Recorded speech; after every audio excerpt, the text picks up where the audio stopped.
program are those of the participants and do not necessarily reflect the views of KLEK 102.5 FM, the voice of Arkansas Minority Advocacy Council, or our underwriters or sponsors. KLEK 102.5 FM, good morning to you on your Monday. Happy Halloween, everyone. This is Community Conversations. Kato Wonder is in the studio with you, and I have my co-host with me, Mrs. Quabila Harden, and I also have Mr. Nate Looney, who I could not get to wear a Halloween costume. I've been trying ever since we set up this interview a few months ago. Nate is a candidate for Arkansas House of Representatives District 58. KLK and the Voice of Arkansas Minority Advocacy Council does not endorse nor support any candidate for office, nor was any compensation provided for this interview, and Nate is taking videos and selfies with Quabila. This interview is provided for informational purposes only, but early voting is ongoing, and according to the last numbers that we got from Cade Holiday, over 8,800 people, I believe, have voted. So shout out to everyone that's voted, and make sure that you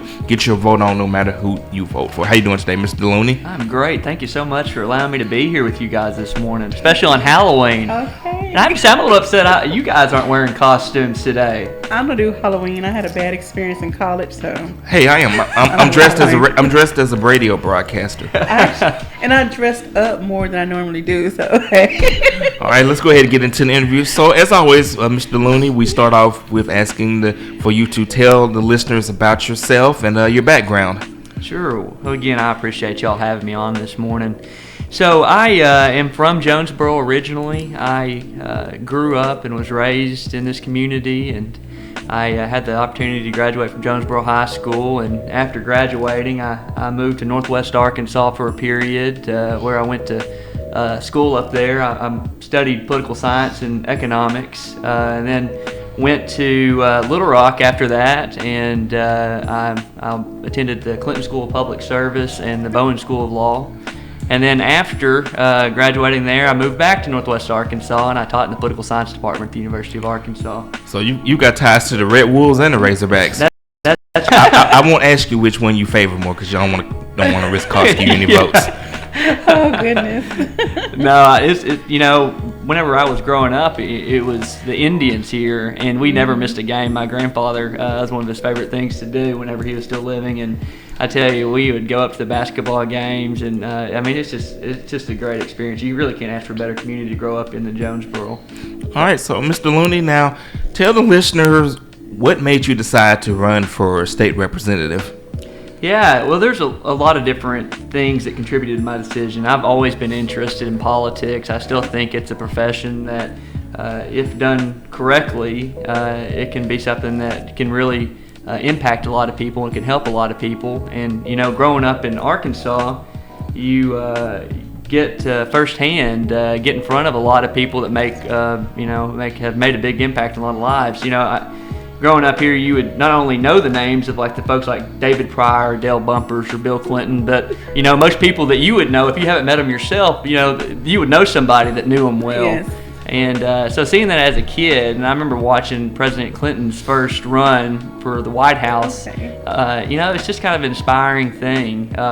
But fast forward several years, I've been practicing law here in town for about 3.5 years. Okay. And one of my childhood best friends, and still one of my best friends to the day, he called me up one day out of the blue, and he said, "Nate, I've really been thinking about this a lot." And he said, I think you ought to consider running for the Arkansas State House of Representatives. And I told my buddy, I said, his name's Chase Callahan. I said, "Chase, I'm not sure if you've been paying attention and watching elections, but a Democrat can't win anymore." I'm like, it doesn't make any sense. And he said, "Look at the numbers. I think you'll find a different story there. But, nevertheless, you ought to think about doing it." And I said, "Okay, well, I'll think about it." And I couldn't ever shake the thought, and I realized that we all have a responsibility. And for me, I saw some things that I think that I could help change in a good way. And, it's kind of those things where I needed to put my money where my mouth was. If I was going to be complaining, I needed to step up and try to do something about it. Alrighty, so. Well, go ahead and answer your question. Well, this is not your first time running, though. No, it is. Yeah, my first time. Okay. First rodeo. So have you been doing a lot of studying and researching on what the responsibilities of the state representative entail? Yeah. I mean, that's one of the first things whenever, before I got in the race, I spent a lot of time researching not only the position, but what would it take to be an effective legislator. Okay. And there's a guy named Clark Tucker who's a representative from Little Rock. You guys ought to have him on. He's a young guy. He's an attorney there.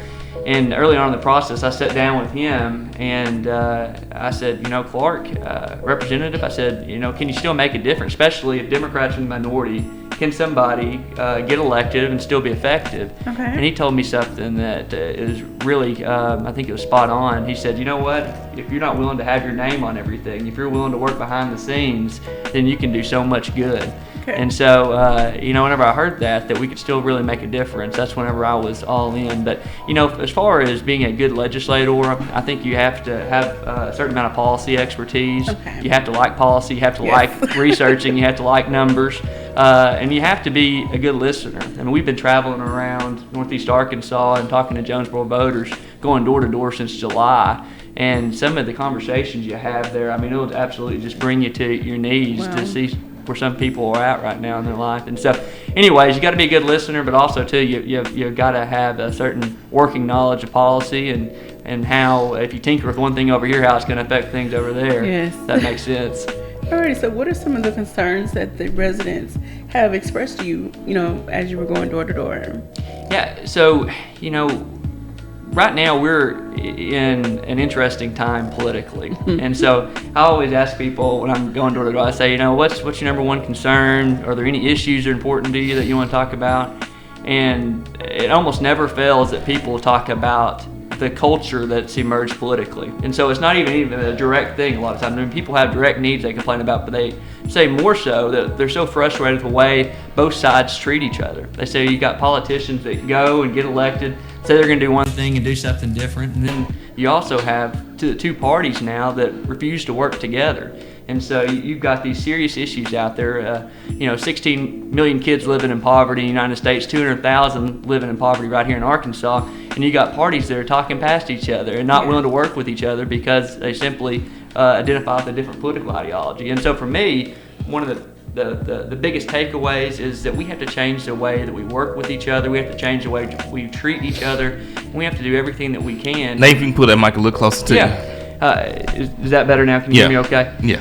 I was going to say, ultimately we have to look at this as a profession that should be treated as something that's a noble profession, and make sure that we are doing a service to people in the way that we are acting and making sure that we are setting a good example for our kids. I mean, I was talking to a young mother the other day. She said she didn't even want her kids to watch the presidential debates. I mean, isn't that something? That's not the way our politics should be done.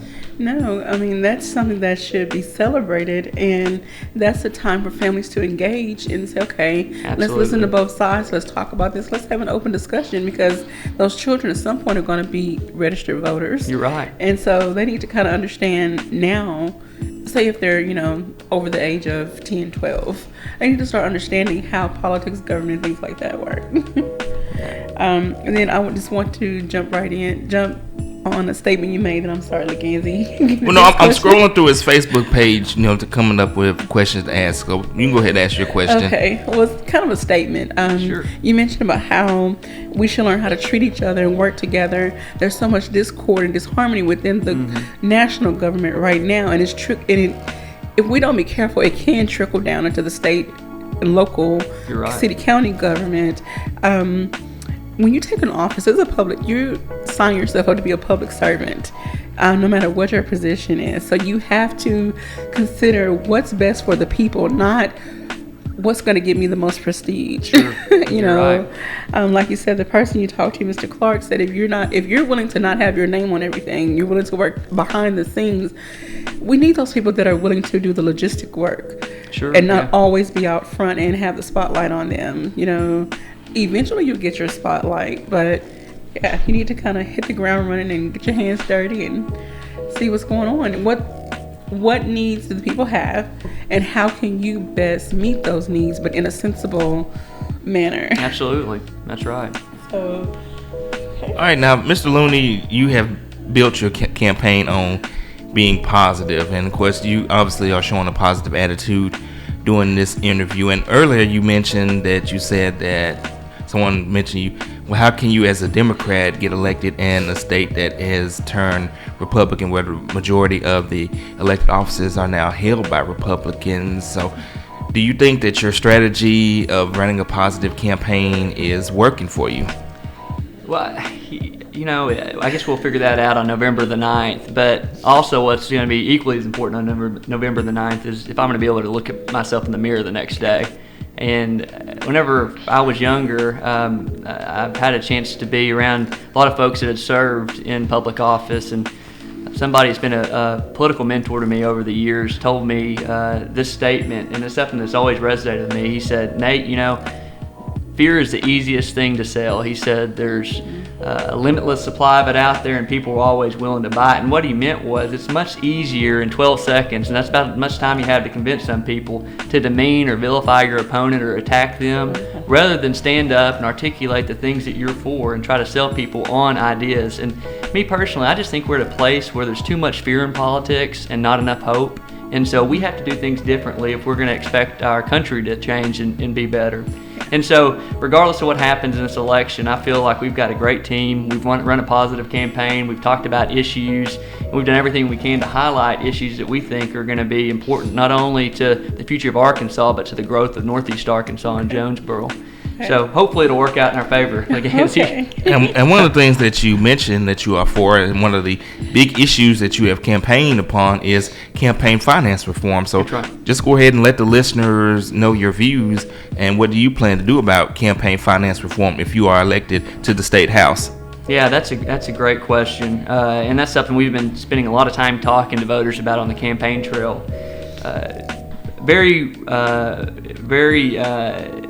Rarely do I meet a voter that says, man, we have just the right amount of money in our political system. I mean, you look at the amount that's being spent in the presidential all the way down to the state and local races, billions and billions and billions of dollars. And in Arkansas, there used to be a history of folks using the current campaign finance laws or laws that were in place in the past in a way that allowed mega donors or really wealthy people to be able to avoid contribution limits. So prior to 2014, whenever we placed a new constitutional amendment,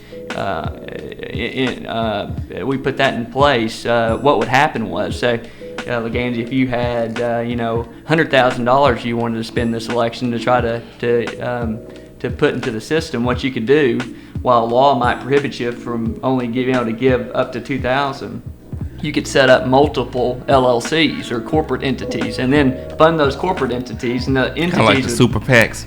Very similar to that in the way that you can't tell always where the money's coming from. So like if you would otherwise be prohibited from giving over $2,000, you could set up all these entities, and those entities could then give $2,000. And so you could just see where it got out of control. Well, wisely in 2014, Arkansas voters said, okay, well, we're going to put a stop to this. We're going to prohibit corporations from donating to candidates because we can't enforce our contribution limits. We can't tell where the money's coming from. But a loophole exists still, and although that was a good first step, now what people are doing is they're funneling money through the PAC. So you have a corporation that's not allowed to give directly to a candidate. So the corporation turns around and gives the money to a PAC, and the PAC gives it to the candidate. And so right now we have hundreds and hundreds of thousands of dollars of corporate money that are being directed and funneled to our candidates, which goes against the spirit of Arkansas law. So for me, I made a decision early on that I'm not accepting any PAC money. I haven't accepted any money from any outside groups because I can't tell if it's tainted with that illegal corporate money that we were talking about earlier. And that was a big debate between yourself and your opponent throughout the campaign trail as well. It was. It's something we had a chance to talk about a lot. And for me, it's not that, there are good political action committees out there. Don't get me wrong. There are those that follow the rules. My problem is it's hard to distinguish the ones that do follow the rules from the ones that do not follow the rules. And so that's why I'm not accepting PAC money. But my plan is pretty simple. What I want to do is prohibit PACs from being able to give corporate dollars or accept corporate contributions and then turn around and give those to candidates. So closing the corporate loophole is what we're talking about. And then increasing disclosure requirements. So if you have a lobbyist or a registered agent of a PAC that is going to be given to multiple candidates in a way that it might allow them to give beyond their contribution limits would otherwise allow them to give. They have to disclose when they do that, so the public can look and they can see where the money's coming from, just to create a little more transparency in the whole process. Once again, we are speaking with Mr. Nate Looney, candidate for Arkansas House of Representatives, District 58. If you have a question for Mr. Looney, you can give us a call at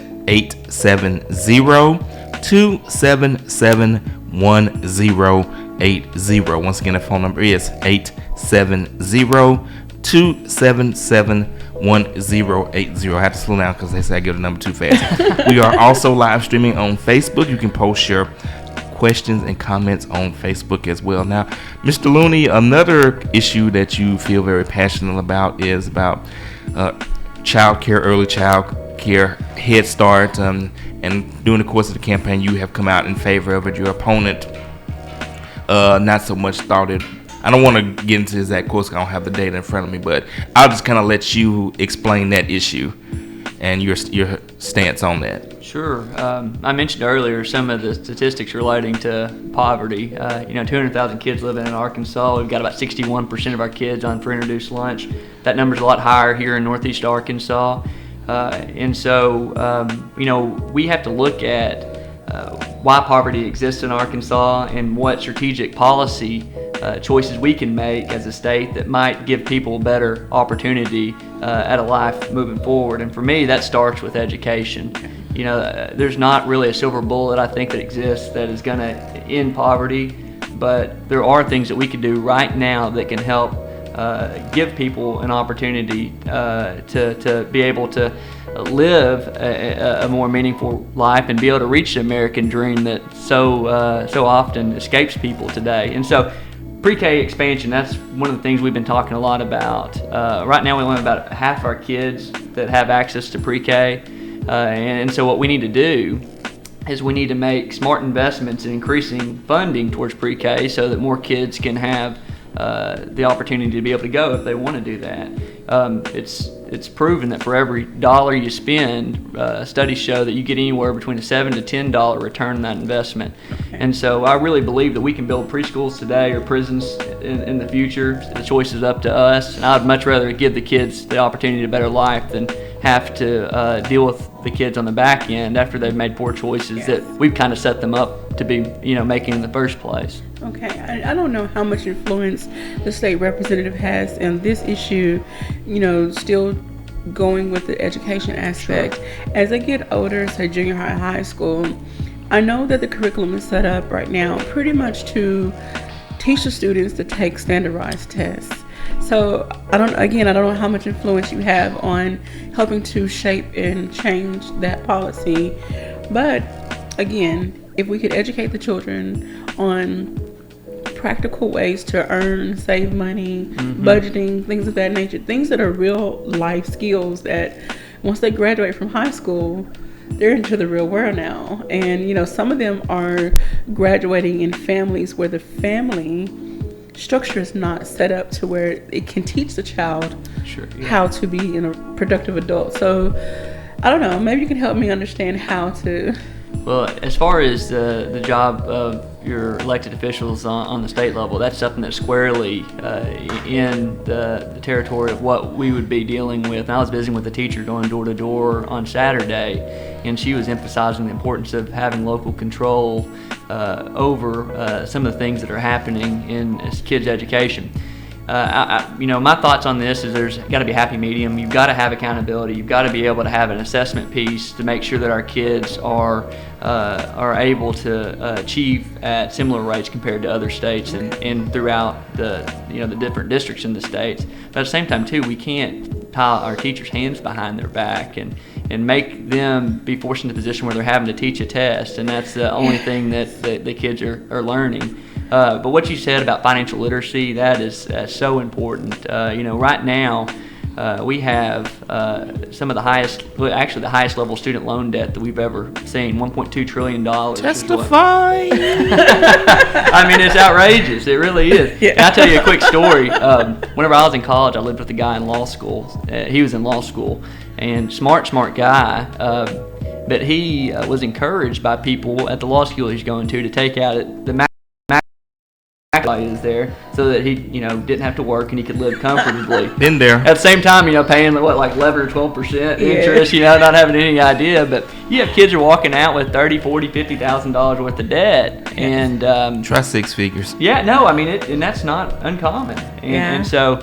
I think it would help if we, in our classes when they're going through public school or having a component of any type of schooling for our kids, if they had that financial literacy piece, I think it would allow all of us to make better decisions. Yes, sir. And we're gonna go ahead and leave it there as we get ready to go into break. We are speaking with Mr. Nate. I don't know why I'm getting tongue twisted today. I guess it's Halloween. Happy Halloween, everyone. We are speaking with Mr. Nate Looney, candidate for Arkansas House District 58. You listen to Community Conversations. This is KLEK 102.5 FM.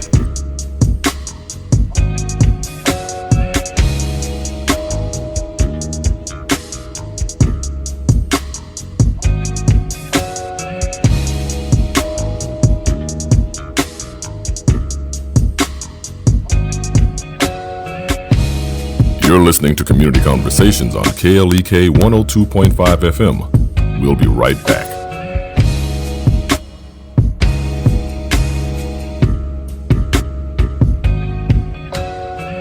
When was the last time you found yourself caught in a storm? Here and go. What about the storms in our lives, the ones that don't disappear so easily? Anxiety can be one of those storms, and it's more common than we think. In fact, anxiety affects 40 million adults in America, about 18% of our population. Recently, some of my friends shared with me their battles with anxiety. So, what can you do if you experience anxiety? First, talk to a trusted friend or doctor about your struggle. Second, practice relaxation techniques to use when anxious thoughts begin clouding your mind. For more on how to deal with anxiety, visit my blog at markmerrill.com. Remember, your family first. Family Minute is made possible by the Kappa Nu Omega chapter of Alpha Kappa Alpha Sorority Incorporated, a nonprofit organization committed to service to all mankind. Kappa Nu Omega Alpha Kappa Alpha on Facebook. KLEK presents A Harvest of Spoken Word Junior Edition, hosted by Quabila Harden, to be held Saturday, November 19th, 2016 at 6 p.m. Location, Whistle Stop Bistro and Catering, 54 East Nettleton Avenue. It is $12 with the meal included. This will be open mic, karaoke, dance, comedy, and etc. 18 and under to perform. This is a KLEK fundraiser. Car Today, 3404 Stadium Boulevard in Jonesboro. Car Today is a buy here, pay here dealership offering Carfax certified pre-owned vehicles of all makes and models with service contracts and financing for most budgets. Inventory and more information is available at neacartoday.com or 870-931-4224. Whistle Stop Bistro and Catering, 5435 East Nettleton Avenue at the four-way stop between Highways 351 and 463, serving Jonesboro for over 5 years with a motto of, we cater them all, large or small, offers catering and rental space for parties, churches, offices, and fundraisers for holidays and all occasions. They also offer a full breakfast and lunch menu, open Monday through Friday, 6 a.m. to 2 p.m., 870-275-6239. Details at klekfm.org. The New St. John Missionary Baptist Church Outreach Ministry conducts a Pack the Pantry event the first Sunday of every month. The New St. John Food Pantry helps feed the needy in the community. Each member is asked to bring a non-perishable food item of choice. Donations from the public are also accepted. The food pantry is available for those in need daily from 10 o'clock a.m. to 10 o'clock p.m. New St. John Missionary Baptist Church is located at 308 North Main Street in Jonesboro, and more information is available at 870-972-0859 or 870-317-1269.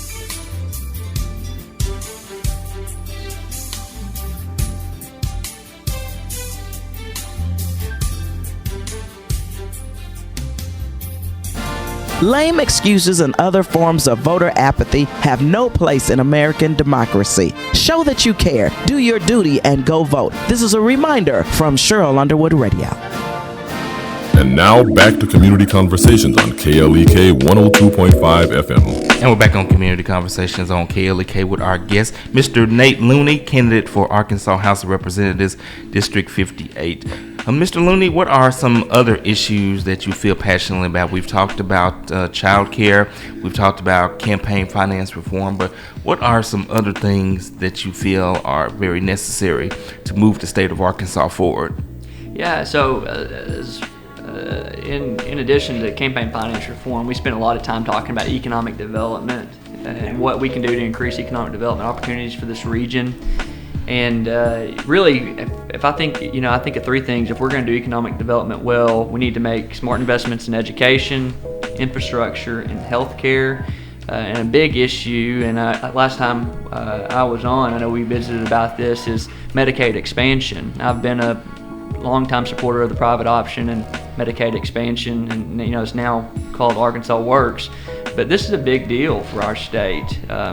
One, it's saving our state money based on reimbursement rates, and so it's allowed us to do things like have the governor's tax cut that was put into place. But two, there's a morality piece in this, and that people that were once sick that couldn't get coverage are now, having insurance coverage. And I mean, there are hundreds of thousands of people that are able to now have insurance, which is a big deal. And so we've been spending a lot of time talking about that as well.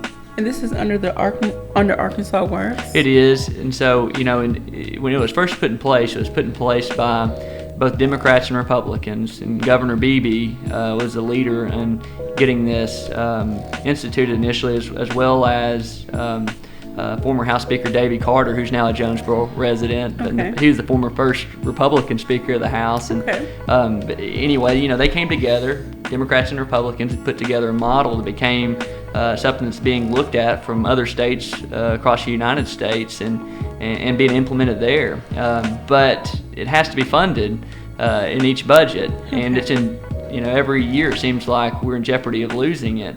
That's a big difference between my opponent and I as far as our views on Medicaid expansion and what it means for our state. I was talking to some folks in the healthcare industry, and it would cost St. Bernard's and NEA Baptist collectively about $30 million if this were to go away. Not to mention the indirect costs it would end up costing ASU. I've heard millions of dollars of what Arkansas State could lose. And so basically, voting against Arkansas Works, the private option, is a vote against jobs, against, our three largest employers in this area. So it's an economic development issue as well as it is a healthcare issue. I don't know how this will fall under that. Right now, on the national level, there is an act that's trying to get passed, and this particular one is concerning a particular condition. And there are different representatives from the states that are in Congress that have voted for it. On the state level, this particular act is concerning preventative care. Okay. Allowing patients that suffer from this condition to get care, to have it more recognized by doctors, for one, on the front end, so it would save, like you said, save a little money on the other end when it comes to treatment. So how do you feel about putting policies into place that can, that are for preventative care or early detection, to hopefully save money on the back end? I think, we've got to be doing it. And that's one of the great benefits of Medicaid expansion. It allows people to be able to have physicians and to have regular treatment of ongoing ailments or diseases, or early diagnosis of possible things that they might have missed if they were always getting their care from an emergency room physician, which a lot of people were having to do.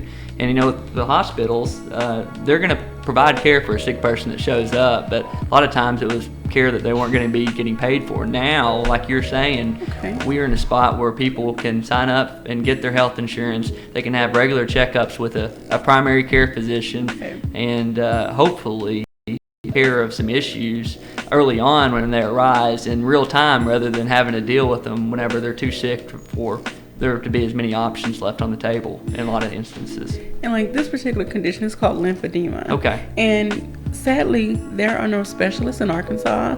And so, and this, of course, we could talk about this another time off the air, but Sure.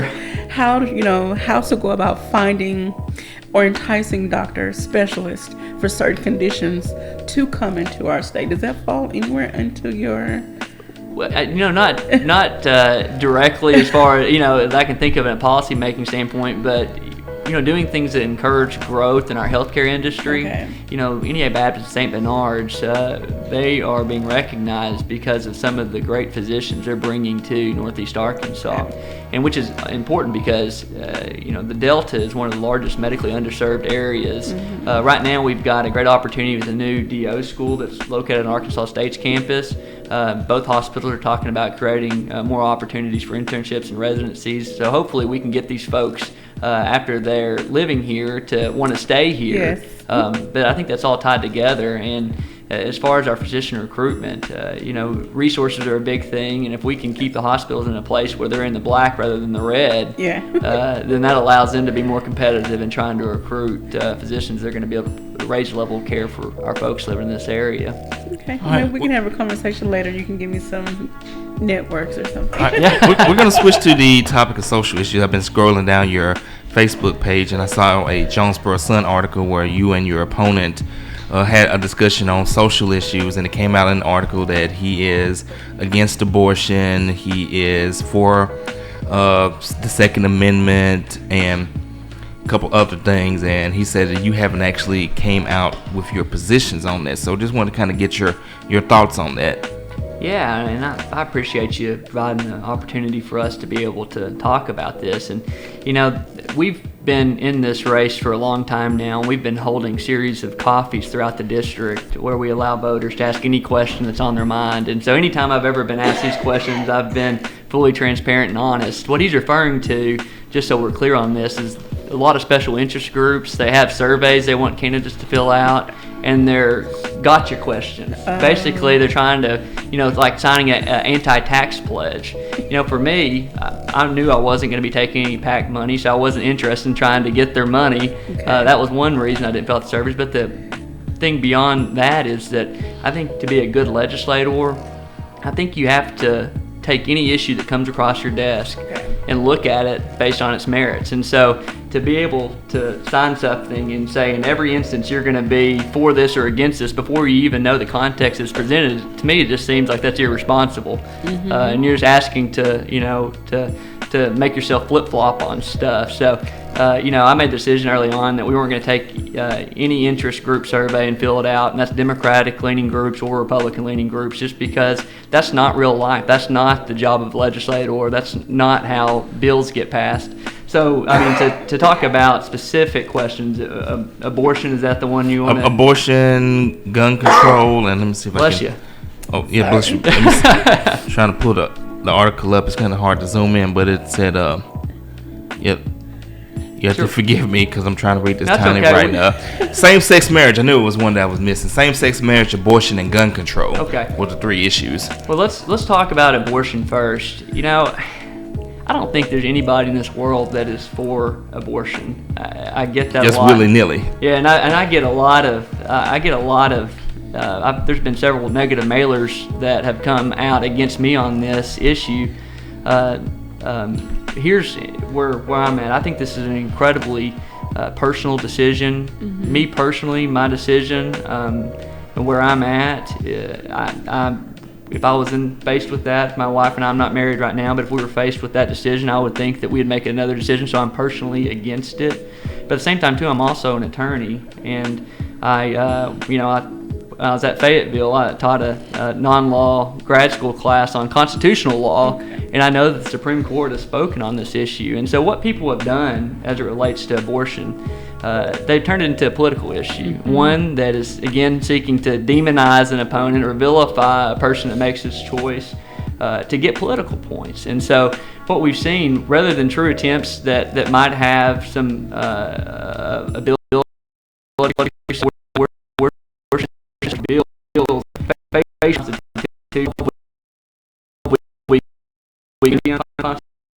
going to stand up, and what it does at the end of the day, it just costs our states millions and millions of dollars trying to litigate unconstitutional bills. And so anyways, for me, I think we've got to be smart in what we do. If we truly want to reduce the amount of abortions, we need to increase the amount of education that people have. If we want to reduce abortion, we need to increase access to family planning services.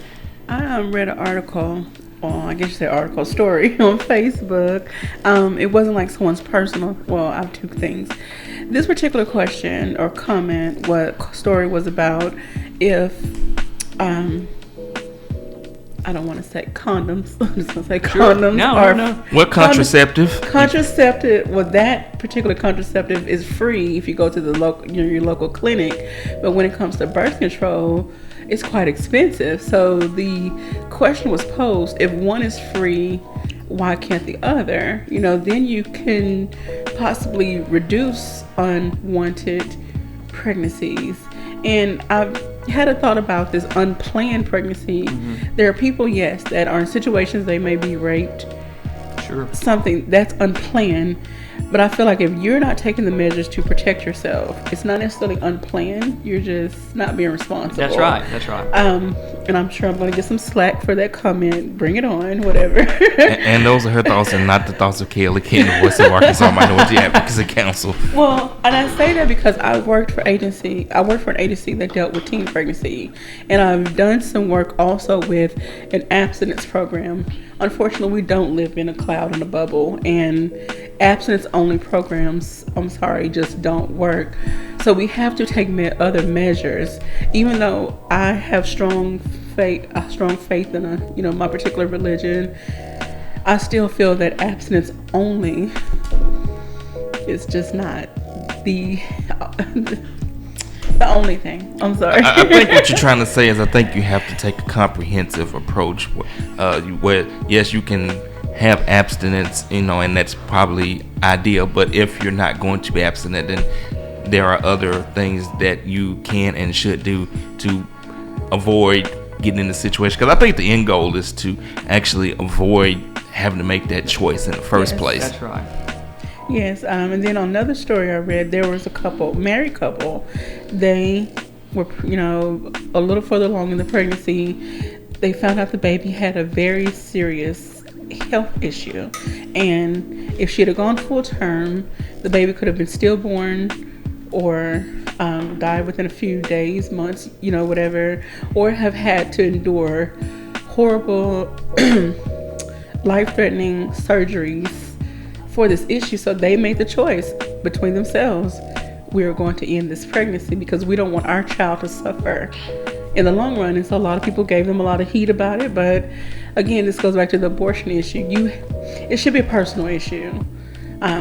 I'm not going to express my views, 100% on it, but...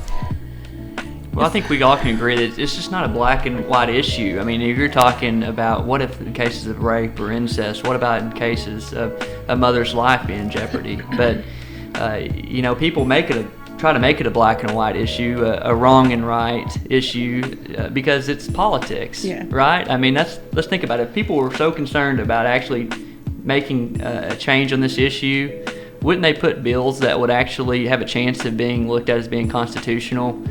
I mean, how long has this been going on? Since 1973, and how many elections is this the number one issue in a lot of people's mind? Yes. I mean, we don't want to get too much into it. We got 6 minutes left in this segment, but I'll just end because I do want them to address the gun control and the other. Yeah, because it comes as you go. And the gay marriage, but the point is, I mean, with this upcoming election, whoever wins, they're gonna put some more people on the Supreme Court, and Roe v. Wade will be back, and so basically, it's not going away in our lifetimes.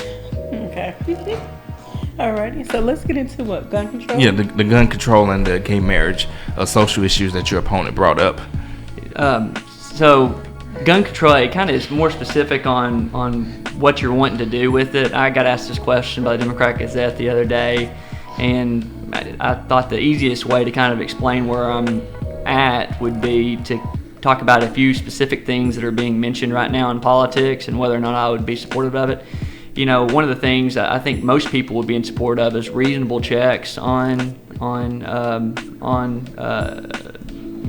gun things, as far as the no-fly list. I mean, if you can't get on a airplane, then you shouldn't be able to purchase a firearm. by far, the majority of Americans support that. That's a reasonable check on gun ownership. Also, too, specifically, as somebody that used to work on a college campus, there's a bill out there that wants to put guns in the classrooms with professors, and it's just taken on some different forms over the last couple legislative cycles. That's something I'm against. I don't think that professors need to be able to carry a firearm on campus. We have great law enforcement professionals, and we need to allow them, those folks that are highly skilled and highly trained, to be able to do their job. And I think you complicate things whenever you would have a professor carrying, if there was an unfortunate situation there. So for me, it's all about balancing the rights that are afforded to you under the Second Amendment and making sure that we protect the intent of the Second Amendment, while at the same time making common sense choices that are going to also protect lives and save people. Okay. And the last one was the gay marriage. Yeah, I mean, on this, it's kind of the same thing as the abortion issue, in that the Supreme Court has clearly spoken on this. This is, again, stuff designed to take our eye off the ball. Where we're at today, I think we ought to, again, stop trying to drive wedges in between people and populations, and we need to look at our country as a place that should be welcoming for all people. And I just don't think it's the government's business to be able to tell somebody who they should or shouldn't love. It's not the government's right to be looking and peeking through people's blinds. We've got bigger fish to fry, so to speak. And at the end of the day, the Supreme Court's spoken, and it's not something that I think is an issue. And as a legislator, I'm never going to pass a piece of legislation that seeks to discriminate against another set of persons. I just think that that's wrong, and that's taking us back to a place where we don't want to go again. All right, and let's kind of wrap up by talking about some of the issues on the ballot. Of course, there are 7 of them. Just kind of want to get your thoughts on some of them. One of them probably would have personally affected you. Are you still in private practice, or have I you am, yeah. Okay, so there was one that would limit the attorney's fees, so you can start with that one, and then you get into the cannabis and the marijuana and the other ballot issues. So just want to kind of quickly just give your thoughts. You can just kind of go stream of consciousness about your thoughts on some of the ballot issues. So that the tort reform one that's funny. When we know that that's no longer going to be voted on, right? So that was one that has been kicked off the ballot by the Supreme Court. But there's a attack mailer that came out last week on this issue. It was hitting me for wanting to make sure that I could protect the big fees that I would get as a trial attorney. Well, it's so funny because I do transactional work mostly, which basically I'm doing stuff that's creating businesses and helping business deals take place. Okay. I don't, actually do the plaintiff's work, but I was against it. Not that, caps on damages. If there was reasonable caps, I think that could be something that could be looked at. But as that was written, that was something that was going to limit people's access to the courthouse. It was going to make it difficult for attorneys to be able to take cases, because a lot of times attorneys will take cases on a contingency fee basis, and that would have made it, based on the economic benefits they could have received, it would have limited them. And so some people would have lost their access to justice if that would have been put into place. And so the reason why it was struck down was one of the reasons why I wasn't supporting it early on. It didn't define the type of damages that were going to be capped, so it was ambiguous. And the Supreme Court ended up agreeing with the way I kind of interpreted that, which, I was relieved to see it kicked off. So I'm glad that that's not going to be something that's going to be voted on. I'm glad it's not something that's going to be put into place potentially. Okay. And what about the two cannabis, the Cannabis Act, which was struck down, but they are challenging it, and the marijuana one, which is still currently on the ballot? So the act was actually struck down. The amendment is still on. Just generally, I would not be against responsible medicinal marijuana. Just for the fact that we've all known people who have been sick, and if a doctor says that this is something that can help people, then they need to have that as an option, in my opinion. As the amendment reads, I'm not supportive of it. The governor mentioned recently that the revenue that's potentially could result if passed is not going to be enough to And this is, by the way, Act 6 you're talking about. So it's not going to be enough to actually be the cost of actually implementing the program is going to cost more than the revenue it brings in. So it could cost our state money, is what I'm trying to say. So as it's written, and then also too, we oftentimes put these things in as amendments. That's something that can be taken care of in an act form rather than amendment. And so, anyways, I'm not. KLK, you got 20 seconds. Oh, well, busy signal. Call back in about 5 minutes. We'll speak with Mr. Nate Looney, candidate for Arkansas District 58. Listen to KLEK 102.5 FM.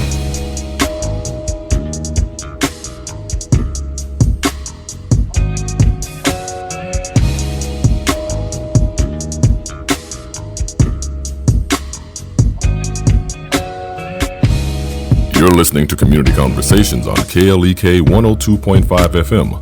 We'll be right back.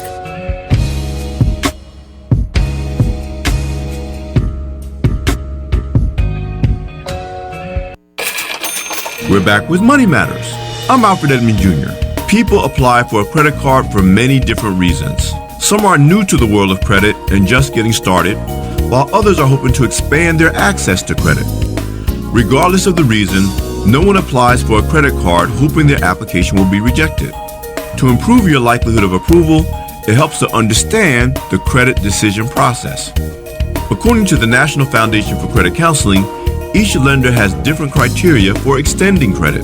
Therefore, you need to do your research in advance and only apply for the credit cards that are likely to grant you the credit you seek.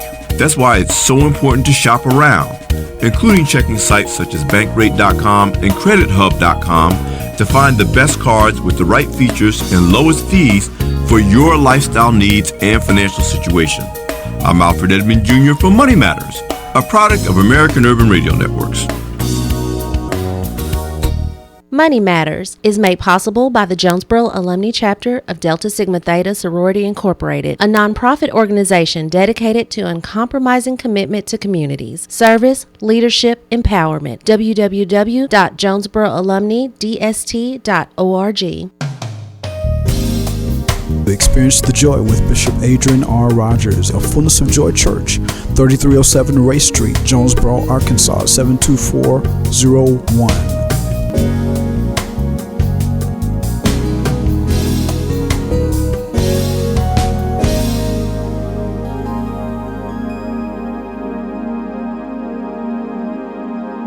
Did you know that KLEK 102.5 FM is a non-profit organization? Did you know that you can donate to KLEK 102.5 FM and your donation is tax deductible? Donations to non-profit organizations such as KLEK can reduce the amount of taxes you may owe the IRS or increase the amount of any potential tax refund. Support your KLEK today. You can donate by calling 870-277-1080, visiting our studio at 1411 Franklin Street in Jonesboro, or on our website www.klekfm.org. We at KLEK 102.5 FM are blessed and grateful for your support.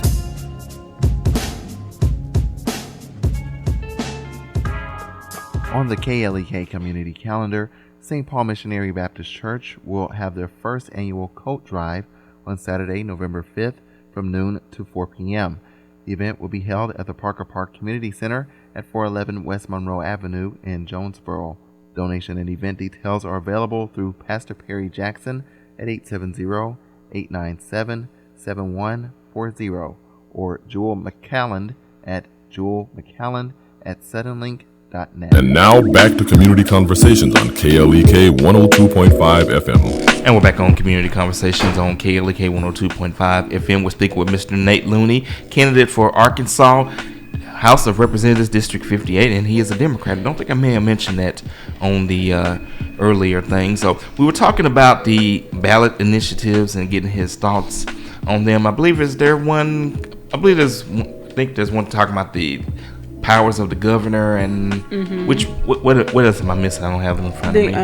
Term limits. Term limits. All right, so Mr. Looney, go ahead and give your thoughts about those. Yeah, so the county officials, I don't think that our county officials, this is just, my personal thoughts on this, I don't understand why we make our county clerk, our circuit clerk, or our county judge run under the political banner of a party. I don't know why they're administrative jobs, and so I don't know why we encourage them to be so political in the first place. But second, I wouldn't be against that. There's one of the representatives from this area, that's a bill that he carried whenever he was involved in the last General Assembly, and I think it's a good idea. I think it'll save our state money, and at the end of the day, again, I mean, we need these folks working in their office, not out at a polling location waving at cars.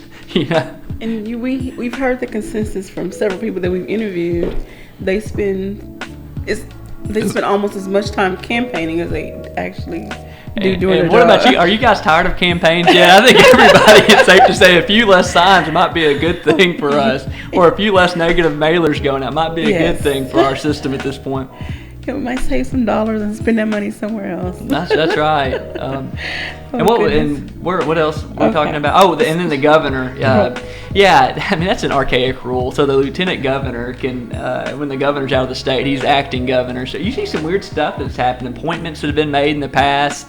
And now, and our governor, unlike our president and vice president, our governor and lieutenant governor, they don't run on the same ticket. So you could have a Republican governor and a Democratic lieutenant governor. And think about the politics that could be in play there. The governor could never leave the state if you have a lieutenant governor of the other party that wanted to do stuff that could, And so, anyways, that's just an old rule. I mean, I get it if it was, 1890 and you didn't have the ability to be able to rapidly respond to a crisis. But now, I mean, you could be anywhere in the world in 20 hours. So we brought that up. That comment came up when Kate Holliday was here. He was like, now we have cell phones, computers, and airplanes and whatever. Skype and Facebook and way back yonder. It's actually interesting. A lot of these interviews on Community Conversations, we booked them on Facebook. Really? There's some candidates we didn't even talk to them on the phone. We just inbox their campaign page and you want to come on the show, and the whole interview was booked on Facebook.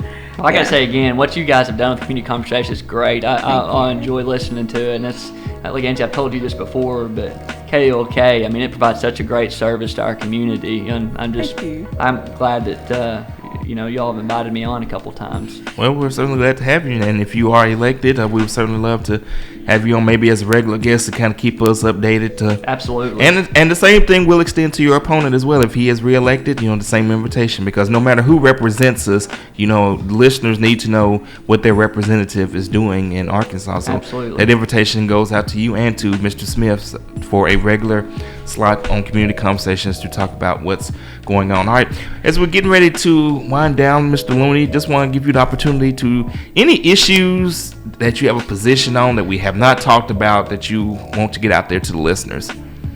Yeah, well, we've covered a lot of ground today, and again, I appreciate you guys allowing me to be here.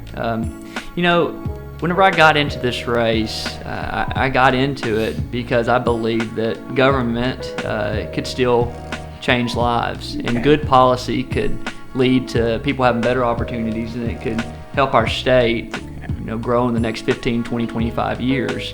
Over the last 16, 17 months, however long unofficially I've been in this race, we visited with thousands of voters in this area. And, we have a real opportunity, I think, in Jonesboro right now. We have an opportunity to build a community that we're going to be proud of, and that our kids will want to come back to, and ultimately, hopefully, stay. And it could be something that's really going to be a leader not only in Arkansas, but a leader in the tri-state region. And so, this campaign it's not about Brant Smith, it's not about me, but it's about collectively what we can do together to make Jonesboro better, to make our state better, to give people a shot at a better life. And so, I've been humbled to have this opportunity. It's been a real privilege, and I just want to ask all the listeners out there, I would really appreciate your support, and I ask you for your vote, because if I'm elected, I'll do whatever I can to work with people regardless of their political ideologies, their party. I'll work with people from all walks of life to make sure that Jonesboro is positioned for us to be able to be a leader moving forward. All right, and so if you we we had all air, but how can people reach out to you? Feel free to just give me a call on my cell phone. Like Angie, I know that you have my number, but for everyone else out there, my cell phone number's 870-930-7294. And I'll say that one more time. It's 870-930-7294. And I would love to visit with you. If you have any questions or if there's any issues you want to talk about or if I can be helpful moving forward, don't hesitate to give me a call. Okay. And also check out his Facebook page. Is it Nate Looney for Arkansas? I think that's right. Okay. I haven't looked at it in a while, so. So you type in his name and then maybe, I had pulled it up once before. So, okay. Nate Looney for Arkansas. And if you would like to know more about him, there's several videos that you've posted, you expressing, stating your case. So we can't thank you enough for coming and sharing your points of view on the different issues. Hey, thanks for the opportunity. All right. Well, I'm sorry. I was responding to her emails. You was holding it down. So, Mr. Looney, as you've given out the information about your campaign, any final thoughts, any shout-outs that you want to give? Well, I just want to thank all those folks who have gone out to vote early. Again, you can vote early until November the 7th. Try to beat the lines. If you need a ride to the polls, feel free to give me a call. We can make sure that you have a ride and that your voice can be heard this election. All right, you heard it here. And of course, KLK will also have information about other organizations that will have rides to the polls, because we have been getting some reports of some organizations that are interested in giving rides to the polls. So once we have that confirmed, we will pass it on to you. I do have an announcement for tonight for Halloween. Trunk or Treat with the Stars and Squares. This is sponsored by the King Asa number 14, the Unity number 17, and Charity number 18. This is the Masons and Eastern Stars. This will take place at Cutting Up Beauty and Barber Shop, 2113 North Church Street in Jonesboro from 5:30 to 8 p.m. I will be in the house DJing, so I'm going to have it turned up. And of course, this will be a good, safe opportunity for children to get candy and get fed, because we know they're doing the trick-or-treat thing, so we want to do it safe. So this is an opportunity for parents to have their kids out there to get some candy, get some food, get some music, and just have a good time. And that's tonight, 5:30 to 8 p.m. at Cutting Up Beauty and Barbershop, 2113 North Church Street in Jonesboro. I will be broadcasting live and I will be DJing, so I look forward to seeing each and every one of you out there. Well, I don't have too much more to say, and I'm not going to run my mouth for the next 60 seconds, so I'm going to let this beat ride out. You guys be blessed. Have a great day. You listen to KLEK 102.5 FM.